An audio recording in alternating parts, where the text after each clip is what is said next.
Assalamualaikum warahmatullahi wabarakatuh. Mudah-mudahan kalian semuanya selalu diberikan kesehatan dan juga rezeki yang berlimpah. Amin ya rabbal alamin. Pastikan like, komen, serta subscribe supaya channel ini terus berkembang dan bisa menyediakan cerita terbaik untuk kalian semuanya. Ada seorang ahli yoga mengajak seorang pendeta bersekongkol akan memperdaya iman Abu Nawas. Setelah mereka mencapai kata sepakat, mereka berangkat menemui Abu Nawas di kediamannya. Ketika mereka datang, Abu Nawas sedang melakukan sholat duha. Setelah dipersilakan masuk oleh istri Abu Nawas, mereka masuk dan menunggu sambil berbincang-bincang santai. Seusai sholat, Abu Nawas menyambut mereka. Abu Nawas dan para tamunya bercakap-cakap sejenak. Kami sebenarnya ingin mengajak engkau melakukan pengembaraan suci. Kalau engkau tidak keberatan, bergabunglah bersama kami, kata ahli yoga. Dengan senang hati, lalu kapan rencananya? Tanya Abu Nawas polos. Besok pagi, kata pendeta. Baiklah, kalau begitu kita bertemu di warung teh besok, kata Abu Nawas menyanggupi. Hari berikutnya mereka berangkat bersama. Abu Nawas mengenakan jubah seorang sufi. Ahli yoga dan pendeta memakai seragam keagamaan mereka masing-masing. Di tengah jalan mereka mulai diserang rasa lapar karena mereka memang sengaja tidak membawa bekal. Hai Abu Nawas, bagaimana kalau engkau saja yang mengumpulkan derma guna membeli makanan untuk kita bertiga?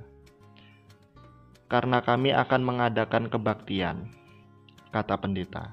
Tanpa banyak bicara, Abu Nawas berangkat mencari dan mengumpulkan derma dari dusun satu ke dusun lain. Setelah derma terkumpul, Abu Nawas membeli makanan yang cukup untuk 3 orang. Abu Nawas kembali ke pendeta dan ahli yoga dengan membawa makanan.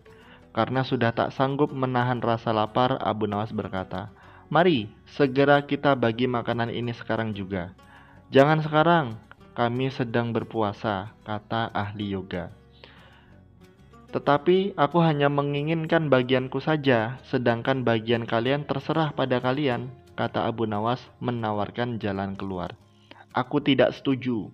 Kita harus seiring seirama dalam berbuat apapun," kata pendeta. "Betul, aku pun tidak setuju karena waktu makanku besok pagi." "Besok pagi aku baru akan berbuka," kata ahli yoga. "Bukankah aku yang kau jadikan alat pencari derma, dan derma itu sekarang telah kutukar dengan makanan ini. Sekarang, kalian tidak mengizinkan aku mengambil bagian sendiri. Itu tidak masuk akal," kata Abu Nawas mulai merasa jengkel.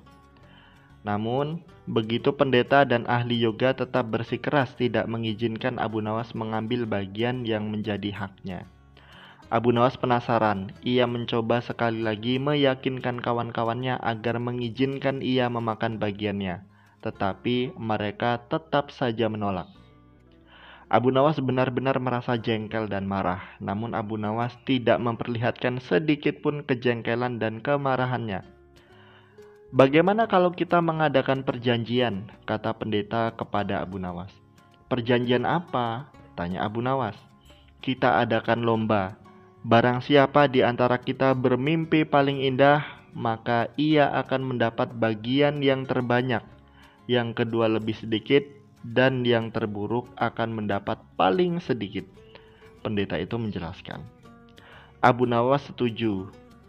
Ia tidak memberi komentar apa-apa. Malam semakin larut. Embun mulai turun ke bumi. Pendeta dan ahli yoga mengantuk dan tidur. Abu Nawas tidak bisa tidur. Ia hanya berpura-pura tidur. Setelah merasa yakin kawan-kawannya sudah terlelap, Abu Nawas menghampiri makanan itu. Tanpa berpikir 2 kali, Abu Nawas pun memakan habis makanan itu hingga tidak tersisa sedikit pun.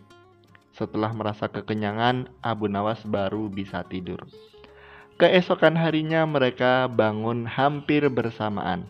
Ahli yoga dengan wajah berseri-seri bercerita, "Tadi malam aku bermimpi memasuki sebuah taman yang mirip sekali dengan nirwana.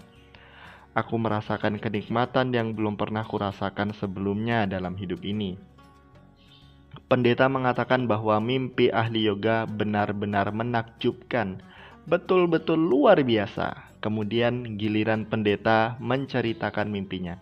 Aku seolah-olah menembus ruang dan waktu, dan ternyata memang benar. Aku secara tidak sengaja berhasil menyusup ke masa silam, di mana pendiri agamaku hidup.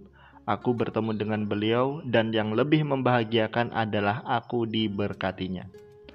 Ahli yoga juga memuji-muji kehebatan mimpi pendeta. Abu Nawas hanya diam. Ia bahkan tidak merasa tertarik sedikit pun. Karena Abu Nawas belum juga buka mulut, pendeta dan ahli yoga mulai tidak sabar untuk tidak menanyakan mimpi Abu Nawas. Kalian tentu tahu Nabi Daud alaihi salam. Beliau adalah seorang nabi yang ahli berpuasa. Tadi malam aku bermimpi berbincang-bincang dengan beliau. Beliau menanyakan apakah aku berpuasa atau tidak. Kemudian aku menjawab aku berpuasa karena aku memang tidak makan sejak dini hari. Kemudian beliau menyuruhku segera berbuka karena hari sudah malam. Tentu saja aku tidak berani mengabaikan perintah beliau. Aku segera bangun dari tidur dan langsung menghabiskan makanan itu, kata Abu Nawas tanpa perasaan bersalah sedikit pun. Sambil menahan rasa lapar yang menyayat-nyayat, pendeta dan ahli yoga saling berpandangan satu sama lain. Kejengkelan Abu Nawas akhirnya telah terobati. Kini mereka sadar bahwa tidak ada gunanya coba-coba mempermainkan Abu Nawas. Pasti hanya akan mendapat celaka sendiri.